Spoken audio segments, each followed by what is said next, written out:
Sorry about this. The microphone might go a little bit funky as I roll this joint. What you into today, Gio? I am smoking a bowl, just hanging out right now. All right, on. Well, welcome to Straight to the Point, completely off topic with your host, Kyle Dunbar. Look how professional I did that. Today in the studio, doesn't that sound awesome when I say studio? In the studio, we have Gio. I am not even going to try it, man. I know. Cellular? Don't even ask. Don't even ask how to say it. Oh, yeah? It's been a lifelong fucking, I just say, you know what? Close enough. I'm going to call you Aguilar then. Does that work? That's funny. That's funny. You say, when you see Gio, since his name is so hard to pronounce and everybody gets it wrong and he doesn't endeavor to help them get it right, you just say Gio, and you just, like, the O is his long, just say the O long and it's his last name. Does that make sense? No? Yeah. Yes. So somebody, actually, I think it was in Chicago. Somebody, like, it's close enough, right? It's close enough. Ghostface Killer, Ghostface, and then just say how you think my last name is. Close enough. Ghostface Wait. Ghostface Killer? Killer. Oh my God, I just learned your name. How long have I known you? And I mean, honestly, this is the first time I've endeavored, I guess, to know how to actually pronounce your name. No, it isn't the first time I've endeavored. I've tried several times, and you look at me, and knowing my level of intelligence, you just immediately like, Kyle, nah, come on, let's just smoke a joint, drink a little. We'll be good. Yeah. That's still not how you pronounce my last name. It's still not the right way. Just giving you the closest way that we're like, you know what? Close enough. It's fine. Here we are. Right on. Gio, you're a tattoo artist. I'd like to think so. Okay, right on. I'm getting there. Am I saying obvious things at this point? Gio, you're a human being. Gio, you're from Venus. What if you were from a planet? What planet would you be from? Oh, wow, man, that's crazy. I don't want to say Mars. That's very. Oh yeah. I want to say Neptune. Well, you just make up one that we haven't really named. That's got a bunch of X's and stuff. Well, okay, no, we'll just go with Neptune. You're Neptune, like the water planet, right? Isn't that what that is? I think so. Whoa, does that also make you Poseidon? You don't go in the ocean. I am an Aquarius. Oh, but you don't go in the ocean, right? You're out there in Cali. I don't. No. No. Yeah, you're landlocked now. You're like in Arizona, ain't you? Close, Oklahoma, Kyle. That was close. Oh, right now you're in a relationship right now? We're getting there, yeah. Is it complicated? No, absolutely. You know what? Is that what you put on your Facebook? It's not complicated. The Facebook thing is, people like fake shit, and that's what's funny. Don't take my Facebook serious. Whatever it is. It's not a good idea. It's not right. Yeah, I'm lying. Trust me. So even your relationship status on your Facebook shouldn't take it seriously. Absolutely not. I think it says on there, looking for big men right now. That's not to be taken seriously then? I mean, Stelio's a single, so I think I'm going to... yeah, big and hairy. Wasn't that the description? Stelios ain't so tall. He might be a little hairy. He's a Greek kid, I don't know if is he one of them chest shavers. I know I went on a cruise with Al Fliction and his wife, and I think I seen myself through their eyes for a second, and I ended up shaving my arms. I don't have any real tattoos on my arms, and like I noticed the Al's like all shaving his chest down, like he does the old buzz over it, where it's just like stipply. It's gotta hurt. Like his old lady's putting her head on that chest. It's gotta be like, ouch. I would think. I don't. These are the things that keep me from being gay, I would think. Like, no, your stubble's gonna hurt my face, man. Can't nuzzle into that. That's like rubbing against sandpaper. Some kid. But Al, we're out there, bathing gear, and I don't know if I caught their eyes or I just felt it the next day, man, because I got this long fucking Wolverine hair, all growing up on my arms, all stupid, and And so I shaved it off. I don't know. I That's felt, crazy. That's crazy. You survived 2 weeks on a boat with Al. I would dude, it was the like best time. really. Actually, I couldn't. yeah, I I think didn't. it I couldn't stressed our even. relation. My first time going to New York. I think I told you this story, but we're gonna go in it. First time going to New York, and I couldn't even survive an Affliction family barbecue. Oh Fucking crazy. yes. Even though Where'd you we grow up? Southeast LA is a what you would call a suburb, I guess. But I mean, you definitely wouldn't want to live in that neighborhood. They didn't deliver Is it pizza past. They didn't deliver pizza past 2 p.m. when I was growing up in this neighborhood. right? It was fucking Well, ridiculous. that's if you're living in the Midwest, like out here in Michigan, like I'm like, yeah, no one delivers pizza past 2 a.m. Wait, did you say 2 a.m. or 2 p.m.? 2 p.m. Oh, Yeah, okay, right on. yeah, no. So like, Crime back starts at 2:10 exactly, and we two are not like okay, driving your pizza there. Okay. yeah, for real. It was a weird I mean, so we'll go So they quick must into have it. They experienced that crime didn't oh happen though from oh 11 a.m. because the pizza no. place, they're not open in the morning, right? Pizza starts cooking at like maybe 11. Who That's eats what pizza? that's the way I feel. Yeah. Who wants it? Yeah. So I guess you got that hour window. No, I lived in a neighborhood called the One Way. So it was like maybe about a 9 block radius of a big square. And so every block went up, down, one All way. right. And so you probably had about maybe 6 inches between your mirror and the person parked on the street's mirror. There wasn't really Okay. much Yeah. so it was a very gang infested neighborhood. A lot of people competing for limited resources there. Well, like they just figured out a hustle. Well, I mean, a bad hustle, but order the pizza, order 10 pizzas. They have to bring change, and they would just block you in. Well, what are you gonna do? Back up? Oh, and that happened after 2 p.m. That would just happen. No, I don't know. It would just happen at night. Right. But they would Right. just stop. They would just stop having the delivery drivers stop coming Wow. through this neighborhood. Like it was fun. Not fun, but it was. Yeah, it wasn't fun. For a Well, delivery the only driver, thing it I wasn't know fun. about it was Cheech and Chong. I think it was just Cheech, right? Cheech Marin. He made the song East LA, but you were Southeast LA, not fitting in with the song. Uh, well, Didn't he make it Southeast LA or East LA? Born in East LA. Mm. I think you're Yeah, referring yeah. to, right? Yeah, the parody of Born in the USA. Yeah, it was a good movie. It was a good movie too. Yeah, I don't think I've seen that one. Oh, you gotta watch it. You gotta watch Yeah. it. Yeah. I mean, I've watched most of Cheech and Chong's shows, but that was just Cheech by himself, right? Yeah. Not that that's such a problem. No, it was a really good one too. It was, I mean, more relatable to us because it was fucking hilarious. Like being born in the U.S. and then in the '80s, like you had that shit. You get caught. I mean, I guess you could do that now. Like get caught and you're gonna get deported. That's it. That was the joke. That was just a big joke and still a good joke. It was serious. It was just funny because you can't do anything else but laugh. Is that what it was? Yeah, for Just sure. what else you Because gonna do? like, I mean, like a Mexican heritage. We all probably went through that. Like we Oh, probably that had is. that. We had that family member that like crossed over illegally. He's hanging out trying to do his shit, and then you know what? Got caught Yeah, jaywalking, and you know what? Bus ride back home. that was The Godfather. You're in Oklahoma. Oh, Have you seen remnants of The Godfather around? Have you met him? Have you met our Mexican friend, The Godfather, who, take no offense to this, please? yes, no. I know what Okay. you're talking about. He Absolutely, yes. calls himself I a know. wetback to me, and I'm like, ooh, I can't say that. No, You know, I you know just what? did, I guess. He No, it's calls fine. himself the W word. I'm. You know what? You're probably gonna come across like Mexicans take it in stride. I think Right. I, No, he I was think like, no, I swam across, Kyle. That's how I got here.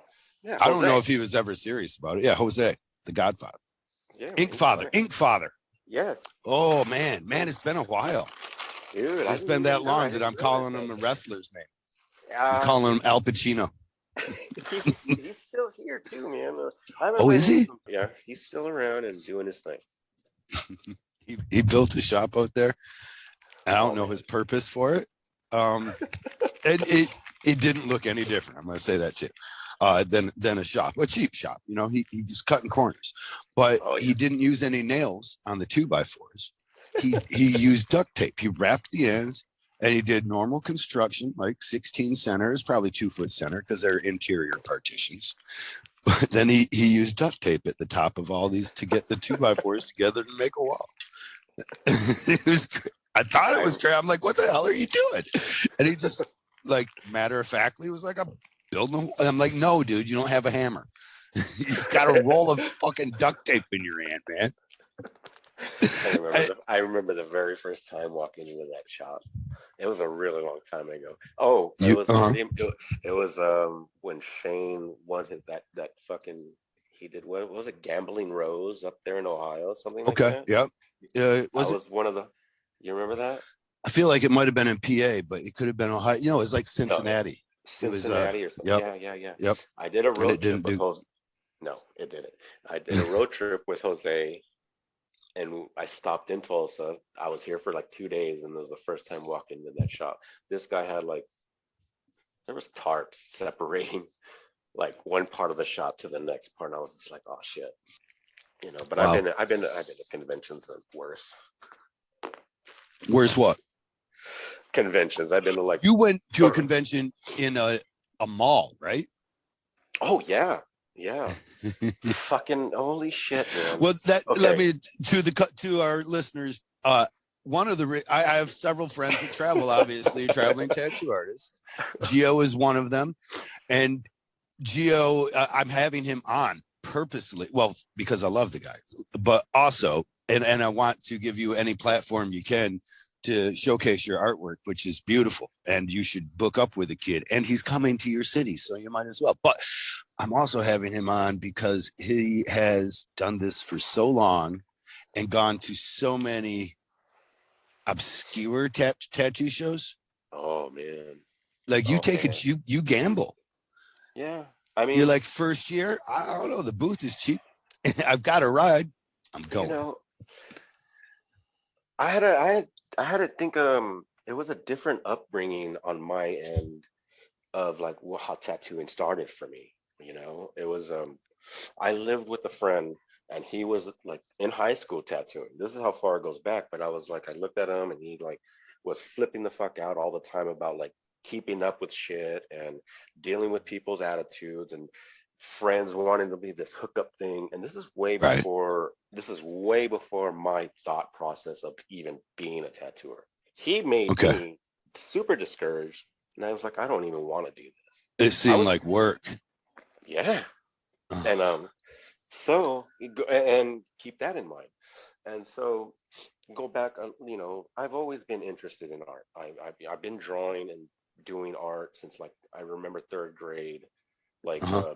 tracing comic books and trying to get good and figuring things out and blah blah blah. And just With the always purpose of getting good. You weren't just drawing for drawing. Sometimes you were drawing to get good too. no, I wanted to be good at like what I wanted to be good at art. You Right know, on. Like you whatever it saw that was. these things were done by somebody else. You wanted to do Um, that.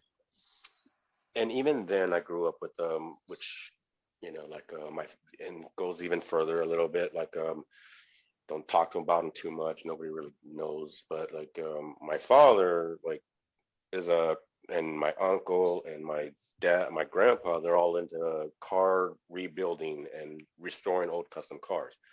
Mhm. Back then my dad was trying to make ends meet, I think, and I can just remember him like trying to airbrush like cars on shirts and like the typical fucking thing that you would see back Yeah. then in the 80s, you know.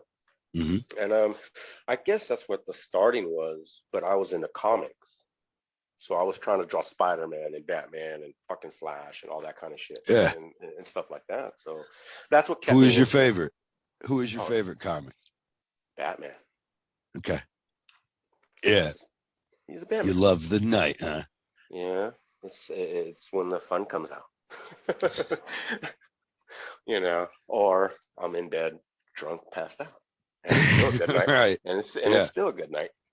You know, I didn't wake up in jail. Right. Okay. um, so anyway, yeah. You know, art was just a big background on my end. I didn't really want to let it go, but it really was a dying art in myself. It was a talent being wasted. Like What, when it because came, of airbrushing or I didn't. I saw the discouragement of my friend okay and all the in tattooing tattooing? and in tattooing. I was going through like self shit. Like I was heavy into drugs at the time and like all about myself. I just wanted to party and I was out all night and this and that. Are you And then escaping something? you know, yeah, uh my dad. And even then, like even before all of that, like I grew up in a very gang-ish family. All of my family members, all of them, pretty much. Okay, Brothers, uncles, aunts, mom, that's the all of them, expected all yeah, tradition. where we lived at, it was one of those things. You lived in those, and then grow up and being Mexican, I guess. I'm not trying to downplay it. It was either one or the other. Like you were Mhm. either gonna go follow in their footsteps and like end up in prison and blah blah blah. My little brother just Right. got out. My little brother just got out doing 19 years. My little brother. Was that on So a parole? Is he or did he do all 19? he had to do all 19 because he was in California, and California don't play. Right on. And so it's and I saw How'd the he stuff come back. out? Is he all right? Yeah, man. Sorry to slow down, but I'm curious. No, he's doing good. It seems like 19 he years. he came out with he had a lot of support, man. Like Mm, and that's a lot. I think you need that a lot if yeah. you're in there. Oh yeah. A lot of people just kind of turn your back and like turn their back on the people on the inside, and they got to fend for themselves and Right. all that kind of shit. But he had a lot of Yep. support between the family and whoever was around, such. But he came out, like he has a good up background. I mean, a good, how do you say it? I'm sorry. How do you? I don't know. He's got a good support structure. Yeah, there you go. Yes, yes, Okay. exactly. And does he have is he learning? Is he working anywhere, doing anything? Is Yeah, he tattooing? No, Okay. he doesn't. No, he's not tattooing. I don't think he's ready for all that. Right. So, Sometimes but we go inside and we don't know that we're artists. I think there's a lot of people inside that don't realize that they're artists until all the distractions of the free world are kind of taken from them, and then they're made to be kind of solitaire and alone and separated, and they're given all that time. And with that time, some of them end up, a lot of people come out of jail tattooing or in the art field now or something, or at least they were drawn on envelopes for people for extra commissary or something. right, right. I mean, like I never did prison time, but that's what kept me safe. Like I had to go take a couple of vacations for dumb shit, and man, Okay. Yeah. like yo, draw on a fucking envelope real quick. Here's the fucking whatever. Leave me Yeah. alone, but give me my 4 items, and it's cool. Yeah. Like Yeah. you Yeah. know. But when going when back you're to in jail, they take away, you miss out on normalcy of life. And so even as a prisoner or a jailed person, if you're sending an envelope to your girlfriend, your ability to make it look pretty is that's sought after, right? but I mean, isn't that what we do now on a much bigger scale?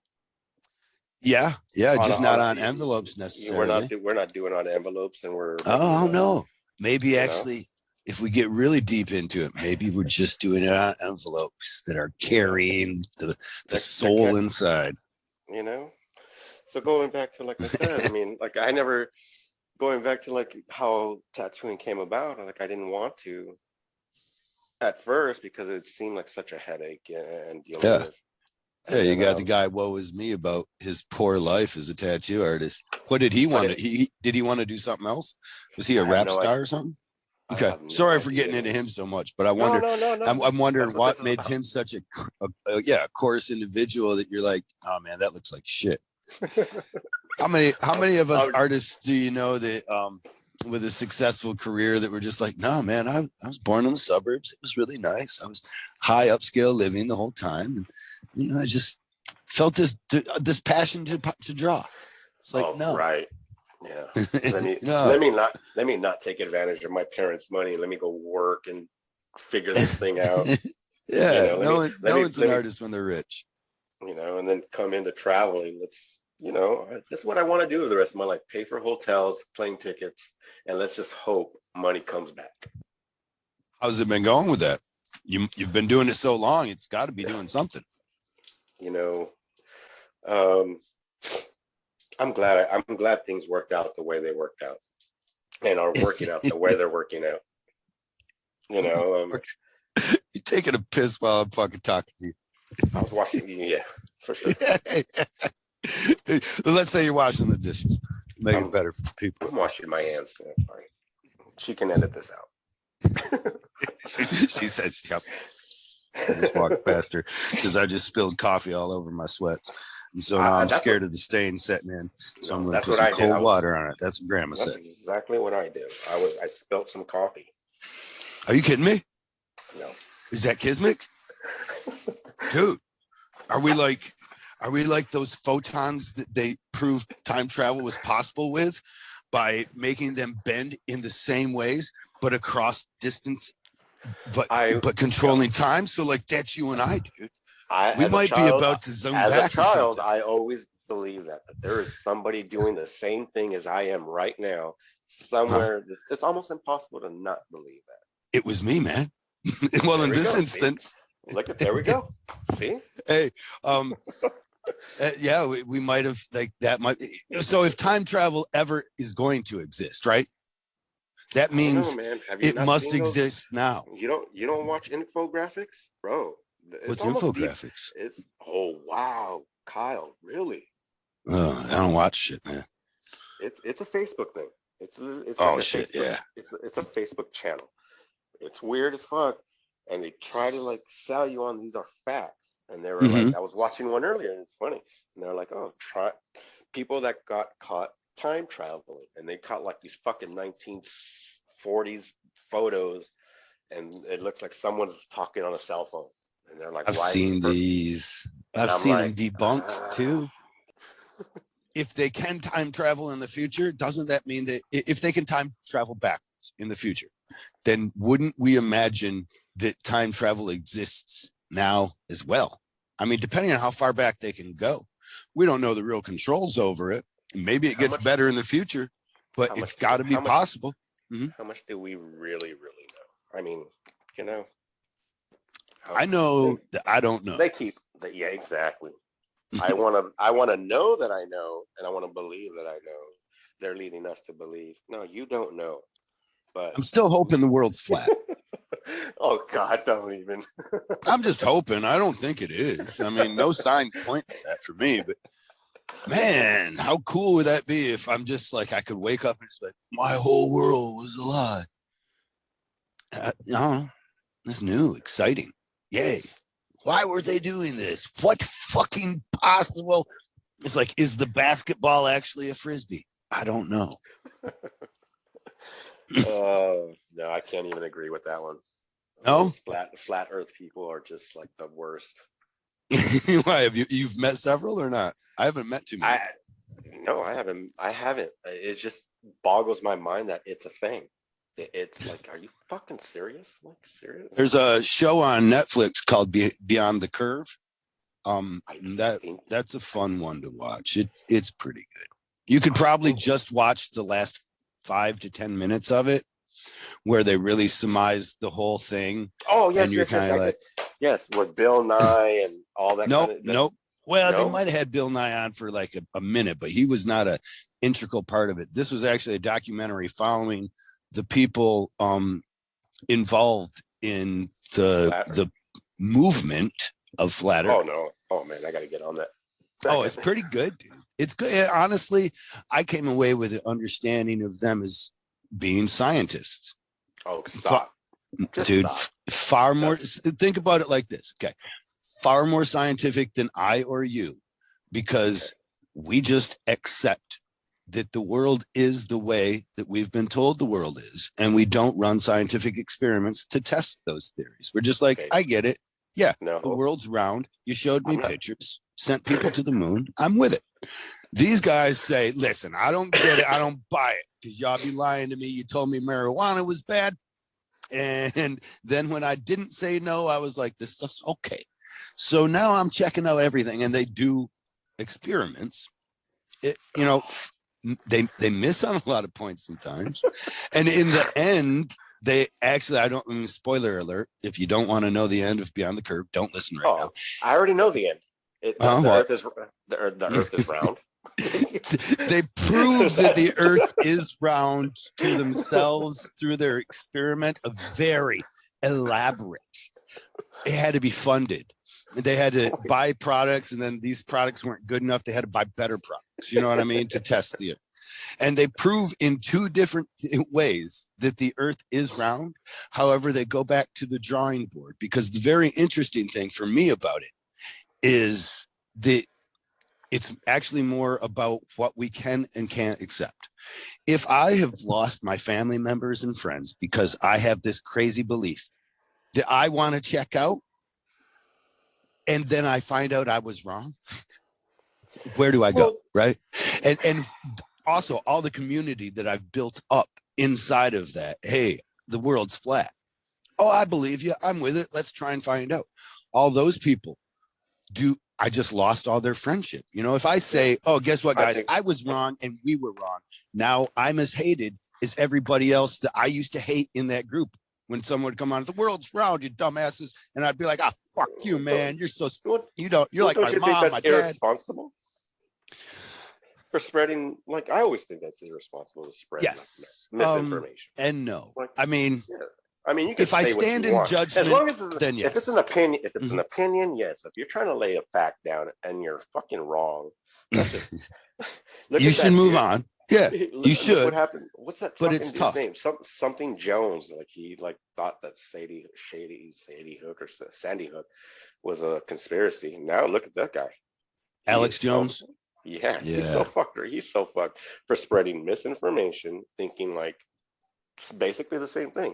It didn't happen. This is wrong. Maybe one of the bigger dangers of what he's done in that case is that he can't spread the truth anymore, because everything that even if he were to come up with the truth now, like I heard something about, turning the frogs gay, right? Putting chemicals in the water, it turns the frogs gay. And here's the thing. Yeah, I think it's kind of happening in a really dumb way, like not really as dumb as he's making it, but he's dumbing it down for people. And there are so many, pharmaceutical drugs in our streams and our water sources that fish are turning, is changing genders, if I'm not mistaken, that is actually causing gender problems inside of the fish. So is it turning them gay? No. But is it disrupting the natural harmonious flow of nature? Yes. Now, is it them that are doing it? I mean, it kind of is, because it's not me, but it is actually them doing it through me. I think that's so funny. You're like turning the fish gay. Like, what are they, like, wearing purses? Like, is that how they are identifying? Like, I don't even understand that. I think it might be making more predominantly. I don't care to study too much, but I like to scratch the surface a little bit. And my understanding of it is maybe it's making them a population overly female, or some of these in some instances, different species, literally, they change genders. That's just a real ass thing. Don't be mad at me about it. It just happens. Some species change genders when there's a population of like all males. Some of those males might turn female. And again, don't be mad at me when I'm wrong too, because I don't fucking know shit. So I'm probably just speaking up my ass. But that happens. So when the chemicals in the water, they might make them feel like the population's changed, and it might trigger that response. I don't know. I've never met a gay fish, so not even once. We met Max this weekend. Max? Remember Max? You tried to guess his former name? No. Was I drunk? You were a little drunk, brother. You don't remember? So someone came up to us, this is why I like conventions so much, and it's like a safe place. Like people tell me these things. Like, you don't remember that? I'm like, no. Not at all. What, were you But blacked out? Maybe this is a problem. Actually, this isn't a podcast. We've actually got it's a all our TED friends Talk. on mute. I know, right? Yeah. No, Where's Dale? this is a long distance intervention. Dale would have the most insight for sure. Yeah, he's about to go. He's about to go, and he's going to read how your alcoholism affects him and what he will not do to enable it anymore. You haven't. Oh, I already know. We've had this talk. Yeah. He's going to have to stop buying you the alcohol, huh? No, not at all. There's just nothing we can do. We're just in it to win it. Like, to win what? The war against your liver? Yeah, we're just finally gonna see who's gonna win. He's had to tuck me in a couple times. Wake up and Well, what is the finish line then? When you say win, so, and you also mentioned that he tucked you in. Did he win that night because he was still up? No, he's married. It's fine. Oh wait, what do you mean tuck you in? It is get sexual? No, he made sure that I got to the room safe. Right. Yeah. That's all. You might have been starting on one of those nights then, because this was, I don't know, I think it was Sunday, 6 o'clock. You know how that is. So you probably didn't want a tattoo anymore. So you were already drinking it. You're like, nah. Where were we at? What city were we in? Damn you. Cleveland, I think. Was the last one. Wasn't that Cleveland? Yeah, Cleveland was the last one. Yeah, it was the very last one. You know what? It is what it is, we're in a career of interesting shit, right? Come on. Yeah, and give it to whatever comes out of our mouth, at least it's straightforward.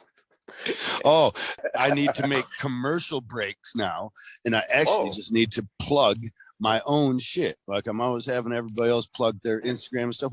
Hey, what is your Instagram? It is at Geo Artworks. Typed in exactly how it sounds and spelled. You didn't try using your last name, huh? No. That's probably smart, because you wouldn't have to tell everybody what it was then. And you still haven't even told me. You gotta learn to roll the R. Oh God, yeah. All right, I'm done. You gotta roll the R. You got to get rid of the L's. Right. There's a D pronunciation in there. So yeah, look at my last name and take that all Cellular. in. Yeah, you pronounced L's. Not even close. Oh, I did. Well, no, said. This is not going to be. I'm stopping. You're right. You're right. I'm stopping. You know what? You got me on roll the R. It's just. Are you all? Does it make you a? This is a question. Maybe I should, but I hope it doesn't sound racist. But does your ability to roll your R make you a better cunning linguist? Are you a cunning linguist? If you can roll your R, it definitely helps with a lot of different languages. Languages. But what about the language of eating pussy? I guess that's what I'm talking about. Oh, then you just split your tongue, and then all is. Oh yeah, you got your tongue split too. And how do you? Therefore, you got to give up one or the other. I can't roll my R anymore, but I was wondering. So I think it's kind of I don't know. It's a give and take on that one. It isn't everything, right? So if I split my tongue, then I would have an excuse to not be better at rolling my R's.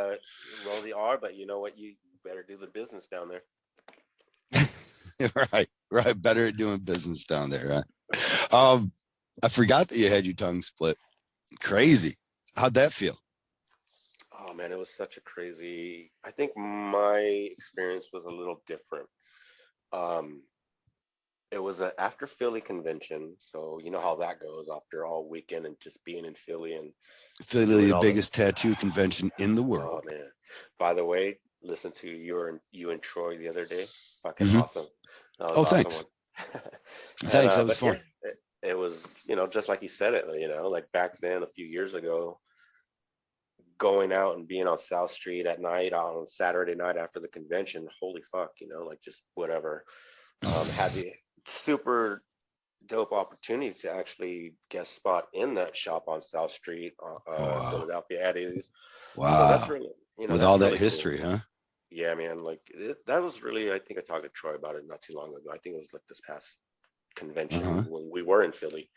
And very big for you? Was it big for you? It felt like it.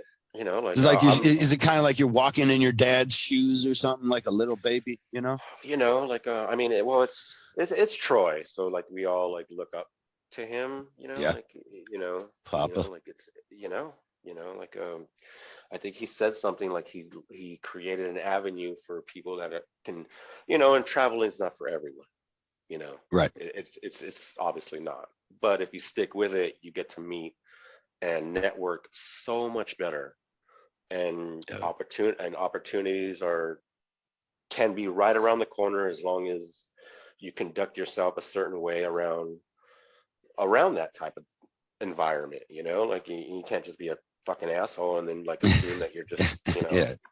Yeah. You so that can't be like, I'm here for all the good shit. yeah, like, oh, I'm here and I'm gonna do what I want. No, it's like, no, you're gonna be here and then you're gonna take up walk-ups and then you're Yeah. gonna figure it out and until you get to Right. not work at, decide I'm not gonna work at 3 o'clock and then drink the rest of the day. Too drunk to do your tattoo now, but I can set an appointment if you don't mind setting an appointment with a drunk lush. Oh, you Yes, have it no is idea. 3 o'clock in the afternoon. I still love doing walk-ups and little bangers, trust me. Right. But But your favorite yes, shit is skulls, black and gray skulls. don't fucking lie to me. It's my It shit. really, it really You take is. my shit. Is it really? Yes, I did Since black. when? I have I not seen you do a black and gray skull. dude, I concentrated on black and gray skulls Uh, for like and portraits for like the first 7 years of my career. I just wanted to do skulls, then you were and tired of being typecasted because and you're then like, of I like course you do portraits. You're Mexican. no, it was funny enough, and people are like, "Oh, you do lettering? You fucking piece of shit." Did you do that? Did you focus on that at all too, or No, not? not at all. Okay, I hate it. right on. I hate lettering. I can't. I mean, I know what good lettering looks like, but Yeah, I just no, you know. I And feel so, similar somewhat. I think the whole I think, and you tell me if I'm wrong here, but we kind of can get put off by the customer who gets lettering, and then the whole then we almost hate lettering, especially, but not just because like we almost look down on lettering just to see it and stuff until we see it good. I guess what I mean is when a customer comes in and he wants lettering, he's always like, simple, just do it. let me You get know, meat. I think it's like on the font is like meat in the ink or ink and meat or some shit where everyone that does the same fucking like whatever. But right. like going back to like my childhood though, like this was Uh-huh. the thing. What's funny is like getting Lettering prison was a letters, thing. Mm-hmm. getting prison letters from home, and like they weren't to me, they were to like my aunts and my mom and whatever, whoever was in prison, send them home and like, send me this, I need coffee, blah blah blah. Right. Just writing the word fucking coffee on this letter would have been like the most delicate, light, like thick to thin, light to, they took their time. It was like Right. six pages of this fucking nice ass lettering. When they All sent it home, they were sending home artwork, kind of. yeah. And I But think it turned I you was off from it. no, it was just like what I knew what good lettering would should look like. I could never do it on a tattoo. I could probably write it on a piece of paper, but like for Okay. tattooing, I was never happy with a lettering tattoo that I'd done. It would be the most simplest thing. Like, I'm not Right. gonna fucking fancy this shit out. I'm not like uh, big sleeves or flocks or any of these guys or anything like that. It just wasn't my thing at all. Beast. Yeah. You know, my son, my eldest son, is locked up right now. And he's looking at another 2 years before he gets his first day for parole, just about. And he just sent home, and he's one of those kids. So when I say someone goes and they don't figure out that they're going to be an artist or that they could be an artist until they get locked up, that's him. And not just him, to some irony, it's also me. I was a drug dealer until they caught me. And then I was like, you know what? Tattoos are cooler. And so I studied them instead. And he was just a dumb idiot. I love my son, obviously, but thank God he's learning to be an artist because he is a terrible criminal. He's I the mean, dumbest. isn't that I mean, isn't that anybody that goes to jail? I mean, you didn't get away with it. Didn't do it right. Yeah. You didn't, you're not doing it right. Yeah, But well, it this takes is his second stay too. So he came out and we gave him, we tried the support structure, and he wanted to fuck off after he was how people can be stupid. A lot of us come back stupid, and he was really smart to start, and then he got himself a girl, and she was a bad influence. And real quick, he was down the same path. So his support struck. We had to leave. We're not going to enable bad behavior. So right. we got to get out. And then it wasn't much longer. He was locked up the second time, and it was on that. But this time he's inside and he's like, no, I got to come out and have something better than a McDonald's job. And thankfully his dad tattoos and knows a lot of people tattooing. And so he's been studying, of course, lettering because of where he's at. And he just sent me home something just like what you were talking about, with all the most beautiful lettering. It gave me and then skulls with eyeballs on it coming out of the head and roses coming out of the head all around the edges. Get rid of eyeballs and skulls. It makes Don't like them? Why? No, it just makes you like them. You love skulls. I love skulls, not eyeballs and skulls. Okay. Well, this one's coming out the top of the head. So does that? Oh, okay. Does that pass? And the top of the head is becoming a rose too. We're kind of common kind of jail theme. It was very jail-esque, I'll send you a picture after this. I was really proud of him, actually. That's one reason why I'm talking about it. I'm really excited that this time he seems like he's getting his feet underneath him before he kind of comes out. And, hopefully he can avoid too many flops or tickets as it is for, getting caught tattooing inside. I hope he doesn't actually tattoo inside. I tell him not to, but. Oh, you know that. He's a slow learner Yeah. Well, I mean, you just can't avoid that. People got to survive any way they can. Yeah. If that's gonna get them 3 soups and a candy bar, that's gonna. Yeah. Like I've learned one of the problems with the jail system is like we don't put enough money into it, and we don't treat them enough like humans. And when you don't treat someone like a human, you should not be surprised when they don't act human. Well, it's one or the other two. You can go in there for fucking, traffic tickets. You're still going to get treated the same as the person that fucking probably went on a high speed chase with a baby in the back car, right. and robbed someone. You're still going to be treated the same. So there's no there's no divided line. Oh, you're the nicer person. You're over here. So you get treated anyway the same. I don't think it's like, with that person that went in with traffic tickets is going to sit there for 30 days conversating with that dude that robbed the fucking convenience store. You're probably going to learn some other bad shit, Yeah. Like that guy's not going to teach you how to drive faster, like drive safer. So it was like, I follow. Yeah, that's what that's where I say. I mean, all right, I'm kind of done talking about it, right? Fuck jail. Yeah, we're both out. How about we're not not going don't back. Go to jail anymore? That's what I say after every like crazy drunken night. I can wake up in jail. It was a good night. Now, when was the last time then that you woke up in jail? Is it far behind you? Actually, maybe a year. Oh God, I had that's far too soon.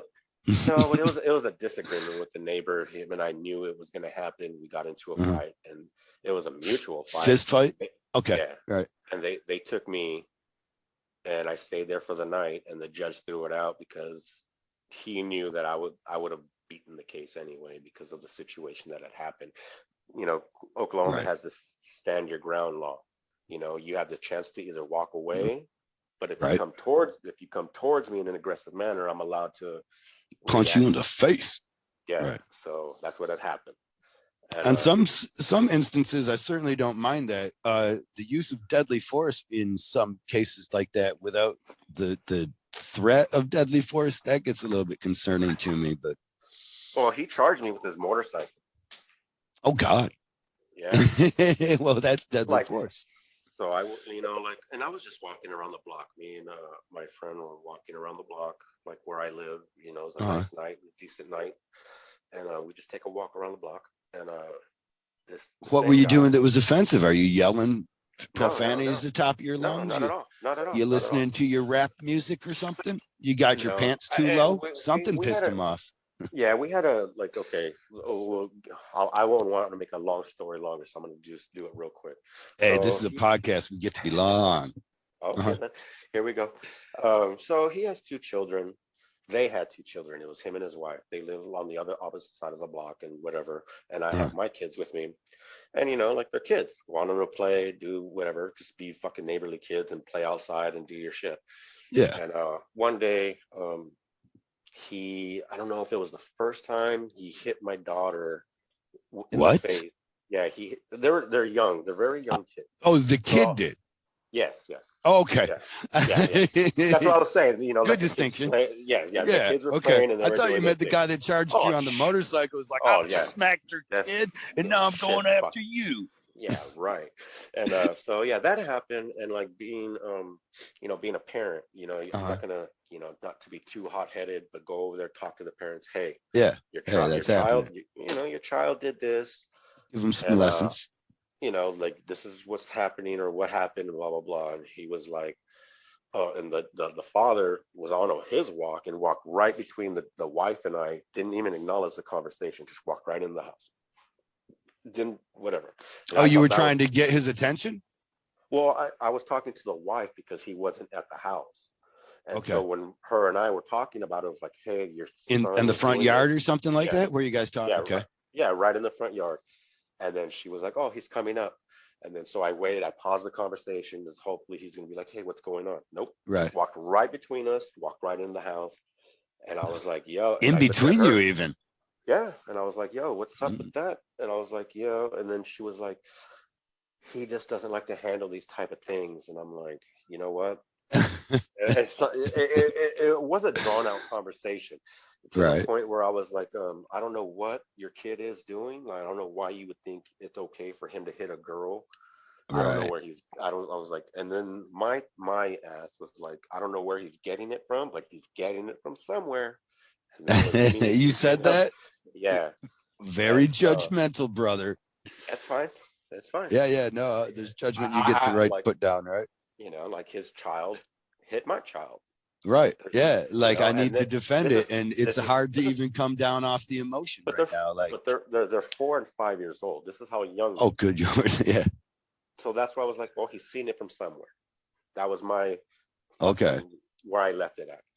And I think 2 days passed, and I'm dropping. Like at the time, I think it was pretty cold in the morning, so I would drop my kids off in the car, and I would, Uh-huh. wait with them for the bus. And then he walked up to my window, and then he tried to, like roll it down, and I was like, "What's up?" And he was like, "Do you have something to say?"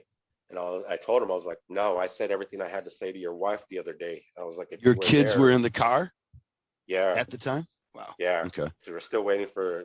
So like, I was very calm about it. I was like, "No, I said everything I had to say to your wife." If I was like, if you were there, you would have been a part of the conversation. Yeah. And you're also not like, dude, you're trying to have this conversation in a threatening manner in front of my children. I waited for that because I knew where he was getting at. And Yeah. so like, and then he But was like, well, if you need to tell that me is the anything, tell me. behavior that you're saying. Yeah. I'm sorry to cut you off, but this is just proof of the behavior that you're saying and that he's probably mad about that the child is seeing, though, Yeah. is the So way he like responds to the situation. yeah. So I told him that.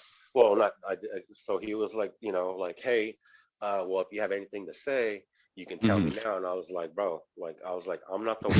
I was like, I said everything I had to say already. I was like, Right. if you want, like, like, I'm not going to sit here and do this shit in front of all these people and act like a fool. Like, I mean, I am the way I am. I don't know how well you see me. I'm not a hothead. Even when I drink, Ever. I don't know that I've ever seen you hothead. you know what I mean? I don't pick on people. I don't talk shit to people to pick a fight or anything like that. I think I Yeah. know myself fairly well enough, and I'll compose myself until it comes to like, oh shit. And then so like he started running his mouth and saying some shit, and then he said something about like, well, I'll see you then. I was like, yo, let these kids get on the bus. I'll be at my house and I'll be in the front yard. Right. And I was serious. I fucking went. The kids were on the bus, parked my car. He didn't, and that was kind of the end of it. Like it was an altercation. Come maybe about a week later. No, no, no, no. I'm sorry. Um, I'm sorry. Yes. About 2 weeks, I didn't allow his kids to come over and like hang out with my kids, keep them away, blah blah blah. And that was Right. probably about 2 weeks, 3 weeks. And then I was like, you know what? It's kind of shitty. It was a thing. Let's just see. They came back and he hit my fucking daughter again with a stick. And I was like, that was it. And A little escalation. Yeah. So I went back, I talked to him The and, dude, the dad. yeah. And I tried to make sure I talked to him and he wasn't there. Didn't see him. And I left it alone. I was just like, fucking I talked to the wife again, keep your kids. Your kids are not allowed to come over. Leave them alone. Right. That's fucking, I'm over it. Right. And then come forward to the altercation of what happened. He was driving his motorcycle. It was nighttime. Again, like I told you, I was taking a walk around the block with my son, Sayar, and my friend, my partner. And then we were going. Business partner or lover? You mean your girlfriend or? Or girlfriend, yes. Okay, yeah. Like, and then we go, and then he comes around the corner in his motorcycle with his child on the motorcycle, and it like the only way I wasn't gonna say it's obvious is like my son was like he swerved towards me. I was on the far left, but we were on the right side of the road. Do you know what I'm saying? So the kid and she was on the closest end of the grass area. You know what I'm talking about?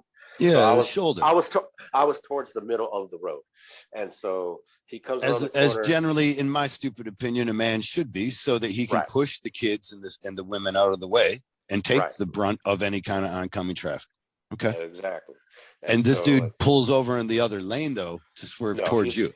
He's in the motorcycle. He's in the center. I'm a little off to the center. I'm still off to the side, but he kind of swerved towards my way.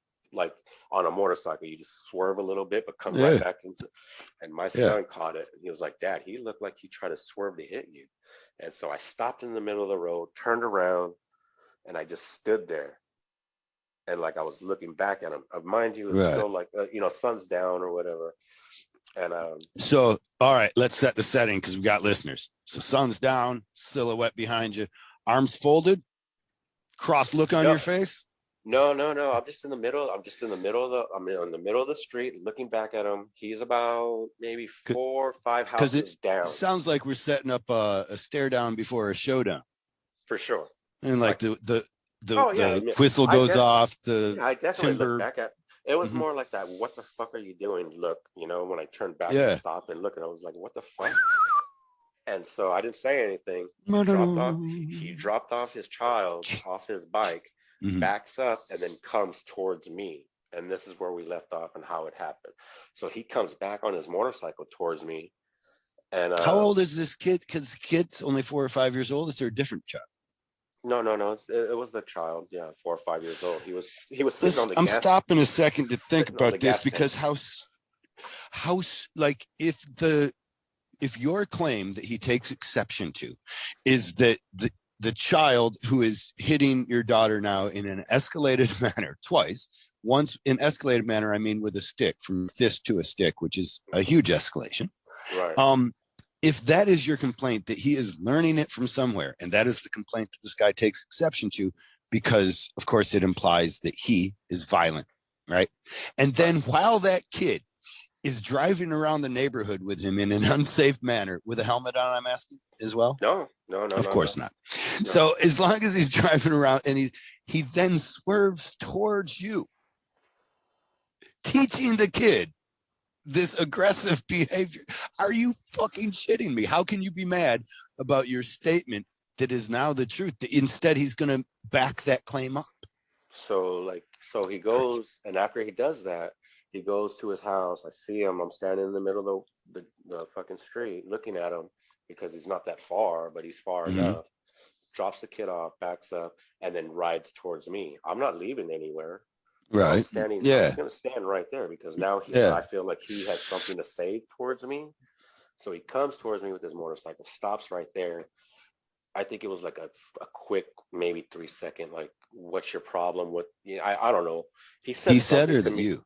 Yeah. But the motorcycle's going too. He still has the motorcycle on. He's just on his brake or neutral. He comes back towards me, and I don't know what he said, or I'm pretty sure I said, "What's the fuck's your problem?" Trying to do something, and he said something, but at the moment I heard his voice, I just didn't want to hear it, and I fucking pushed him. I want to say I pushed him, but I pushed him hard enough to where he fell off his bike. He got stuck under his bike. Yeah, I broke it. That And would be then like my whole intention from the beginning is like, I want to try and push this bike over on his leg and laugh at him as the yeah, muffler burns him. it Is no, that it was on the opposite side. So like it fell to the right side. I'm pretty right? sure, but he got out of it pretty quick. We went at it for a couple of fights seemed like they're fucking hours or minutes, Hours. Yeah, but there's it was seconds. and it took a few minutes or whatever. Kids on the Um, side of the road, or what's going on with you? that was the hardest thing because you're concentrated on whatever's going on in front of you, but then you hear the Yeah. everything else, And you really get pulled back into, you're supposed to be a dad. I don't know if you're Yeah, giving the best behavior, but at your point, no, it your definitely wasn't. amygdala has been engaged and you Yeah, can't really come down off that, especially this guy continues. If you put any line across, that he wants to, he did. He came back to you. He could have went home. I mean, I'm sure yeah. that's what the judge is going to say too, right? Is like, So that's sir, I you think. could have just gone inside of your house after you threatened his life with your motorcycle, which could be allegedly. So You that's could what have just happened. gone home. Right So on. as soon as the fight was done, as soon as like we separated and we finally okay, I'm going to my place, you're going to his. I can hear him call the cops. Immediately get to my house. They were there. I'm cleaning up or whatever, and then sure enough, cops come and they take me to jail because which is fucking crazy enough. You, And they were like, they didn't take him. They didn't no, take the both of you. no, and I was like, Oh wait a yeah, minute. you're in Oklahoma. Was he white? He was. Sorry. Oh my he, God, he dude! was. Why do But they no, set up but such look a bad scenario for me? It's getting hard to be a white motherfucker nowadays because this so goddamn here, privilege is being but too look, it's obvious. not even. I don't think it was even that. I don't even think it was even that because here's the Okay. thing. Look at watch. So a Yeah. Did he cop have comes. marks or something? Yes, Yeah. and so Okay. he looked. Yeah. So I was like, why are you taking us both? And then he was like, well, he looks like he got, oh, the way the cop put it was like, well, if it was a wife and husband situation and the wife looked like she got beat up more, you're gonna go to jail. I was like, what in the fuck? I was That's like, a wait a weird minute. determination for the It cop to was, make. I would feel. you know what I mean? And I was like, Yeah. yo, what the fuck? And I'm trying to Winner wrap goes my to head. jail. Everybody. Yeah, I was like, yeah. I was like, wait a minute. I was just defending myself.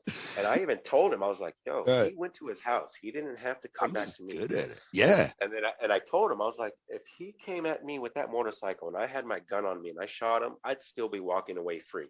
And the cop, I'm getting Yeah. taken to jail. I'm getting taken to jail at You're this not. point. Are you wrong in that? Do you think? I don't think you're No, no, wrong. no, no. I Would you have wasn't gone wrong. to jail? I would have still gone to jail. But Okay. this is what had happened. Once I was in jail, they did everything. They had to leave me by myself because I was in there for a fight, and while everybody else is walking around in their little day room or whatever, they're like, "Well, Right. you're in here for like an aggravated So you got battery." your solitaire. So I have to stay by myself because they're probably think I'm not right in the head, and I'm gonna just go pick a fight with somebody in the fucking Right. day room. So I had to stay by myself for a whole day. 24 hours day. Yeah, yeah. Okay. From the moment they processed me and I got in, I had to stay there for 24 hours, which is shitty. You got to look at people walking Ew. around. What are your kids doing at all this time too? What kind of, do they just say, okay, is there anybody to watch the kids, or were they planning on putting them in fucking daycare? No. My girlfriend was there. Right. They make sure of that though, or like, I don't even know how that. Okay. Yeah, she was there, and like as long as that was not a case. Otherwise, I wonder they got to call CPS for your kids to go to jail too, all over you being assaulted by somebody after his kid beat your kid. Now everybody's getting punished on the wrong side. So here's the fucked up really thing that I think why I got taken to jail. Okay. I'm talking to this cop on the way to the fucking jail. It's about a good 40-minute ride. And then I'm trying to understand, like, yo, why are you just taking me and blah, blah, blah. I'm constantly, this doesn't make sense. I'm trying to make a point. And then I asked him, I was like, hey, do you ride a motorcycle? And he's like, yeah. And I was like, oh, so now I get it. I was like, you're upset because he fucking dropped. I pushed him off his motorcycle. It got ruined. And now you feel a certain fucking way. There's property damage involved. You know what I mean? And so okay, so fast forward again, I'm in my jail, blah, blah, blah, blah, blah. The bailiff, one of the jailers come and finally gets me. He's like, hey, wrap your shit up. We're going to move you. And then they wrap my shit up, cut me out. And I was like, what's going on? And he was like, judge threw your case out. And he's like, you're going home. And I was like, I fucking knew. And I even told that fucking officer, I was like, man, I fucking knew it. And he was like, yeah. And then blah, blah, blah. And that's what happened. They I just had to go to jail for 24 hours on like a drunken thing. Now, what about you didn't have a countersuit against this person or anything? No, we never seen this person again. What? Even though he still lived on the other side of the block. Uh-huh. Nobody like it's a small little fucking neighborhood thingy. So Right. the He news disappeared? the news went around really quick that me and him got into a fight. I got taken to jail. Blah blah blah. He is yet to show his face since that is nobody's seen him and their kids. They lived there. Oh, they just got kicked out, but they were living there for like whatever, but nobody's Right on. seen them again. And so it was just like, oh, Well, like I it mean, was that's just, kind of good. oh yeah, But it the was really truth good. of the matter is, like, I would think that after that, you would have a legal recourse still because you And were assaulted.